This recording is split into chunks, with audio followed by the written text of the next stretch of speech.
So thank you. Okay,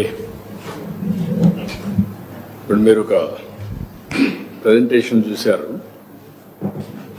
ఏ విధంగా RTGS దీన్ని ఒక ప్రూఫ్ ఆఫ్ కాన్సెప్ట్ కింద అంటే అనేక కార్యక్రమాలు చేస్తున్నాం. ఈరోజు మొంతా తుఫాను ఒక బీభత్సాన్ని సృష్టిస్తుంది అనేది ముందుగానే అసెస్మెంట్ చేసుకున్నాం. ప్రిపేర్డ్నెస్ అన్ని యాంగిల్స్లో ప్రిపేర్ అయ్యాం. రాష్ట్రంలో ఎన్ని పవర్ సాస్ ఉన్నాయి అవన్నీ ఎక్కడికక్కడ పంపించాం. ఎన్ని ప్రొక్లైన్స్ అవసరం, అదే మరి ఎస్డీఆర్ఎఫ్ కానీ ఎన్డీఆర్ఎఫ్ కానీ పోలీసు కానీ లేకపోతే మనకు ఉన్నటువంటి మన ఫైర్ ఇంజిన్స్ కానీ ఫైర్ డిపార్ట్మెంట్ అన్ని కూడా డిప్యూట్ చేశాం. అదే మరి ఆఫీసర్స్ని కూడా సీనియర్ ఆఫీసర్స్ని జిల్లాల వారిగా డిప్యూట్ చేసి వాళ్ళని కూడా అప్రమత్తం చేశాం. నేను కూడా ఒక 6-7 సార్లు టెలికాన్ఫరెన్స్ తీసుకొని అందరినీ అప్రమత్తం చేశాం. ఓవరాల్గా మీరు ఒకసారి చూస్తే నేను చాలా సైక్లోన్ని హ్యాండిల్ చేశాను. Not now, from the beginning. First east గోదావరిలో 96-97 ఆ ప్రాంతంలో హరికేన్ వచ్చింది. అప్పుడు కొన్ని వేల కొబ్బరి చెట్లని పడిపోయాయి. చాలా ఉధృతంగా వచ్చింది. కొన్ని వందల వేల డెడ్ బాడీస్ ఫిషర్మెన్ విలేజ్లో అయితే ఫ్లోట్ అయ్యే పరిస్థితికి వచ్చింది. కొన్ని వేల అనిమల్స్ అయితే చనిపోయినాయి. అది అయిన తర్వాత మళ్ళా ఒకసారి మీరు చూస్తే అనేక సార్లు అనేక సైక్లోన్ చూసినప్పుడు హైదరాబాద్లో హుస్సేన్ సాగర్ తెగిపోతుంది, ఊరంతా కొట్టుకోబోతుంది కిందనంత చెప్పి పెద్ద భయంకరమైన వాతావరణం క్రియేట్ అయింది. అక్కడే ఉండి మానిటర్ చేశాం, దాన్ని కంట్రోల్ చేశాం. అదే మరిగా మన దగ్గర ప్రిపేర్ అయితే సూపర్ సైక్లోన్ ఒరిస్సా క్రాస్ అయితే మనం మెషరే అక్కడికి పంపించాం. అక్కడ కూడా వాళ్ళ ఫస్ట్ రోడ్ అంతా క్లియర్ చేసుకుంటూ పోయి భువనేశ్వర్లో సీఎంకి ఫస్ట్ కమ్యూనికేషన్ శాటిలైట్ ఫోన్ ఇచ్చాం. ఇంకో పక్క ఉద్హుద్, ఆ రోజు ఉద్హుద్ కూడా ఒక పెద్ద ఎత్తున వచ్చి విశాఖపట్నం మొత్తం అతలాకుతలం అయిపోతే ఒక వారం రోజులు రికవర్ చేశాం. ఈ విధంగా ఇంకా మీరు చూస్తే తిత్లీ కూడా, ఆ తర్వాత తిత్లీ వచ్చింది. నిన్న మొన్న మళ్ళా చూస్తే బుడమేరు కూడా వచ్చింది. ఇవన్నీ చూసిన తర్వాత ఈసారి ఒక 16 నెలలుగా టెక్నాలజీని పర్ఫెక్ట్గా తయారు చేశాం. ఇక్కడ మీరు చూసినటువంటి ప్రజెంటేషన్లో చాలా సిస్టమేటిక్గా టెక్నాలజీ అంతా కూడా ఒక పద్ధతి ప్రకారం చేసి దాన్ని ఎక్కడికక్కడ మీరు చూస్తే నేను చాలాసార్లు మీకు చెప్పాను, 1 గవర్నమెంట్ 1 సిటిజన్.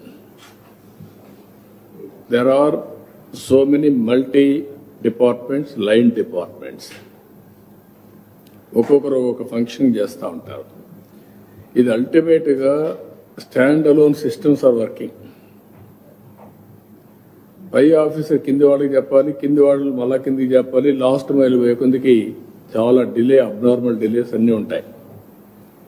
నాకు లాస్ట్ టైం మీరు చూస్తే చాలా రివ్యూ మీటింగ్లు కూడా మిడ్ నైట్ పెట్టుకునేవాళ్ళం. అందరిని పొమ్మని చెప్పి తిరగమని చెప్పి మళ్ళా రమ్మని మిడ్ నైట్ వరకు మీటింగ్లు పెట్టి మళ్ళా అందరికి గైడ్ లైన్స్ ఇచ్చి మళ్ళా పంపించడం. మీరు మొన్న కూడా బుడమేరులో చూసుకుంటారు.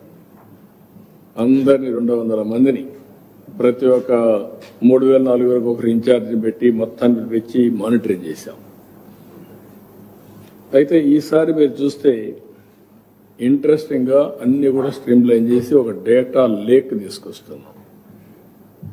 ఈ డేటా లేక్ అందరూ ప్రజలందరూ కూడా names with Aadhaar authentication, Aadhaar or మన బయోమెట్రిక్స్. ఇంకొక పక్కన వీళ్ళందరూ ఏ ఇంట్లో ఉన్నారు, ఫ్యామిలీ యాజ్ ఎ యూనిట్, ఆ ఇల్లు కూడా జియో ట్యాగింగ్ చేశాం. ఒకవేళ ఇలాంటి విపత్తులు వస్తే ఆ ఇంటికి పోలేకపోతే ఎక్కడి నుంచైనా మెడిసిన్ పంపించాలన్నా ఫుడ్ పంపించడానికి జియో ట్యాగింగ్ కూడా చేశాం. ఇవన్నీ ఇంకో పక్కన సీసీటీవీ కెమెరాలు లేనప్పట్లో పెట్టిన కెమెరాలు కూడా పనిచేయకపోతే ఇప్పుడు అన్ని ఆపరేషన్ స్టార్ట్ చేశాం. ఇంకో పక్క డ్రోన్ కార్పొరేషన్ అప్పుడు పెడితే దాన్ని కూడా డీఫంక్ చేస్తే మళ్ళీ రివైవ్ చేసా ఇప్పుడు డ్రోన్ సిటీనే పెట్టబోతున్నాం. ఇవన్నీ ఎఫెక్టివ్గా ఇప్పుడే సెటిలైట్ ఇమేజరీ తీసుకొని దాని ఆధారంగా ఎన్యూమరేషన్ కానీ అంటే అన్ని టెక్నాలజీలు ఉపయోగించుకునే పరిస్థితికి వచ్చాం. ఇక్కడికి వచ్చినప్పుడు లాస్ట్ డిపార్ట్మెంట్ GSWS ఉంది, గ్రామ సచివాలయం, వార్డు సచివాలయం, వాళ్ళని కూడా యాక్టివేట్ చేశాం. అంటే ఎక్కడ కూడా state, district, constituency, mandal, then panchayat, గ్రామ సచివాలయం వీళ్ళందరినీ ఇచ్చేసి ఇన్ఫర్మేషన్ సిస్టమ్ అంతా తెప్పించి IMD ఇచ్చే ఇన్ఫర్మేషన్ మీకు ఏది చూపించారు, ఎట్లా మూవ్ అవుతుంది సైక్లోన్. ఈసారి ఈ సైక్లోన్ అయితే చాలా సమస్యలు క్రియేట్ చేసి దాగుడు మూతలు కూడా ఆడింది.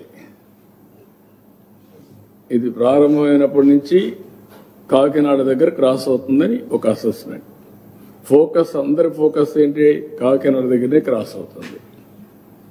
మనం అందరం అక్కడ ఫోకస్ చేసి ఎక్కడ ప్రారంభమైన రెయిన్స్ ముందు రోజు అంటే నెల్లూరులో స్టార్ట్ అయ్యి అక్కడి తిరుపతి ఎంత పడి ఇంకొక పక్కన కావలికి వచ్చి హైయెస్ట్ 24 సెంటీమీటర్లో రెయిన్ఫాల్ పడే పరిస్థితికి వచ్చింది.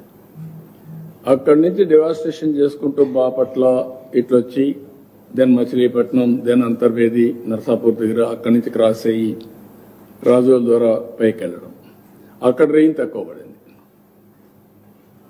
ఇక్కడి నుంచి వెళ్ళింది తెలంగాణలో విపరీతంగా పడింది. ఇప్పుడు అటు పోతే ఛత్తీస్గఢ్లో పడిపోయింది, జార్ఖండ్ ఏరియా, ఇటు ఒరిస్సా అక్కడ ఎంత పడుతుంది చూడాలి. ఈరోజు క్లౌడ్స్ మూవ్ అయినాయి అటు సైడ్. ఇవన్నీ కూడా అనలైజ్ చేసి ఎంతవరకు జరుగుతుందో ఎస్టిమేట్ చేసుకుంటూ వచ్చాం. లాస్ట్లో మీరు చూస్తే మేము ఎస్టిమేట్ చేసినప్పుడు ఎన్ని గ్రామాలు దెబ్బతిన్నాయి అనేది కూడా మీకు ఒక పద్ధతి ప్రకారం మారుతా ఉంటే మేము కూడా స్ట్రాటజీ మార్చుకుంటూ వచ్చాం. అంటే దాన్ని డేటా మీద పెట్టి ఎన్ని గ్రామాలు సఫర్ అవుతాయి అవన్నీ కూడా చేసుకుంటూ వచ్చాం. అల్టిమేట్గా ఆ గ్రామాల్లో మేము పెట్టిన గ్రామాల్లో పర్ఫెక్ట్గా చేస్తే అది మారి అక్కడ రెయిన్ పడలేదు, వేరేది ఇక్కడ రెయిన్ పడే పరిస్థితికి వచ్చింది.